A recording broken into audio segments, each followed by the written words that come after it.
नमस्कार। चलिए आज चलते हैं भारत की एक सबसे बड़ी और अनसुलझी पहेली की तरफ। एक ऐसी जगह जो जितनी खूबसूरत है उतनी ही डरावनी भी। हाँ, ये कोई कहानी नहीं है, ये सच है।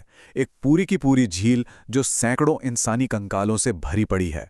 जब बर्फ पिघलती है तो ये हड्डियां सतह पर आ जाती हैं। एक ऐसा नज़ारा जो दशकों से वैज्ञानिकों और खोजकर्ताओं को हैरान करता आ रहा है। और यही यही वो दो सवाल हैं जो इस पूरी कहानी की जड़ है। आखिर ये लोग थे कौन? क्या वो कोई तीर्थयात्री थे, कोई भटकती हुई सेना थी, या फिर कुछ और? चलिए इस रहस्य की परतों को एक एक करके खोलते हैं। तो चलिए सबसे पहले उस जगह को समझते हैं। रूपकुंड का रास्ता कहते हैं दुनिया के सबसे खूबसूरत ट्रैक्स में से एक है। हरे भरे घास के मैदान जिन्हें बुग्याल कहते हैं और घने जंगल, सब कुछ है। लेकिन इस दिलकश रास्ते के आखिर में एक बहुत ही भयानक सच इंतजार कर रहा होता है। 16,000 फीट। सोचिए जरा, ये कितनी ज्यादा ऊंचाई है। शायद इसी वजह से ये राज इतने सालों तक दुनिया की नजरों से छिपा रहा। यहां पहुंचना आज भी आसान नहीं है। मौसम पल पल बदलता है और हवा में ऑक्सीजन भी बहुत कम होती है। अब जाहिर है, जहां विज्ञान नहीं पहुंचता वहां कहानियां जन्म लेती हैं। साइंस के यहां पहुंचने से सदियों पहले से स्थानीय लोक कथाओं ने इस झील के रहस्य को जिंदा रखा है। इनमें सबसे मशहूर कहानी है कन्नौज के राजा यश धवल की। ऐसा कहा जाता है कि वो अपनी गर्भवती रानी और पूरे लाव लश्कर के साथ, मतलब नाचने गाने वालों के साथ, नंदा देवी की तीर्थ यात्रा पर निकले थे।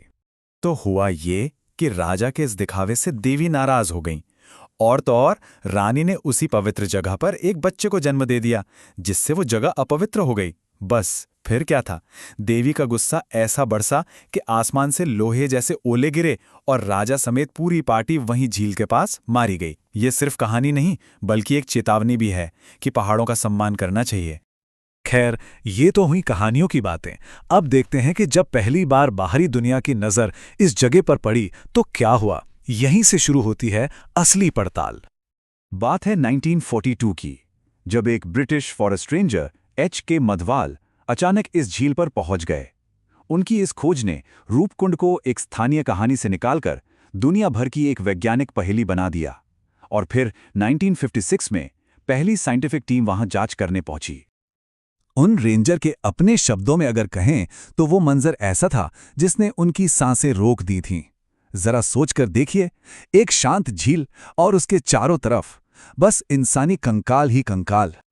तो अब सवाल ये था कि ये लोग थे कौन। कई थ्योरी सामने आईं।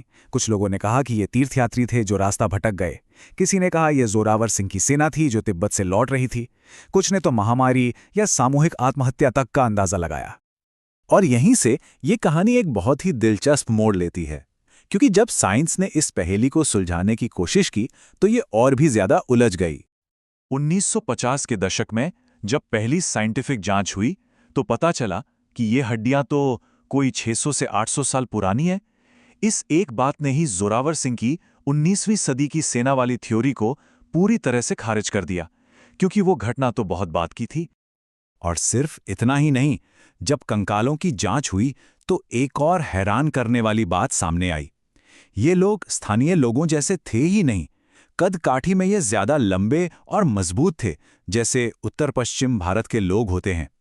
तो राजा वाली कहानी पर भी सवाल खड़ा हो गया। तो फिर सवाल वहीं का वहीं, अगर ये राजा की पार्टी नहीं थी, सेना नहीं थी, तो आखिर ये लोग थे कौन? ये सवाल दशकों तक वैज्ञानिकों को परेशान करता रहा और इसका जवाब आया मॉडर्न टेक्नोलॉजी से, जिसने इस केस को पूरी तरह से पलट कर रख दिया। और यही इस कहानी का सबसे बड़ा ट्विस्ट है। जब इन हड्डियों का डीएनए टेस्ट हुआ तो जो सच सामने आया उसकी तो किसी ने दूर दूर तक कल्पना भी नहीं की थी।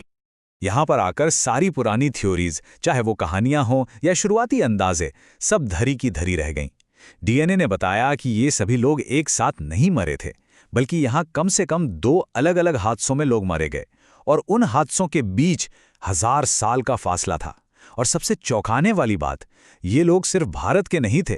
इनमें से कुछ का डीएनए पूर्वी भूमध्य सागर, मतलब मेडिटेरेनियन इलाके के लोगों से मिलता था। तो अब हम कहाँ हैं? ये सारी जानकारी हमें कहाँ लेकर आती है? रूपकुंड आज भी दुनिया की सबसे दिलचस्प अनसुलझी पहेलियों में से एक बना हुआ है, क्योंकि यहां हर जवाब अपने साथ कई नए सवाल लेकर आता है।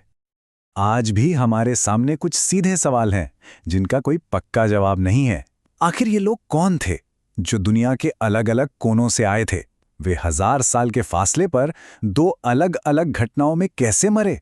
और सबसे बड़ा सवाल, उनकी मौत हुई कैसे? तो असल में रूपकुंड कोई एक रहस्य नहीं है। ये तो जैसे समय में जमी हुई कई कहानियों, कई रहस्यों का एक कलेक्शन है। एक ही जगह पर दफन अलग अलग वक्त की, अलग अलग लोगों की अनसुनी कहानियां।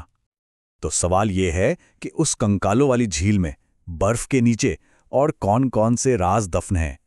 रूपकुंड हमें याद दिलाता है कि इतिहास में अभी भी बहुत कुछ ऐसा है जो हम नहीं जानते, और शायद कुछ पहेलियां सुलझने के लिए होती ही नहीं।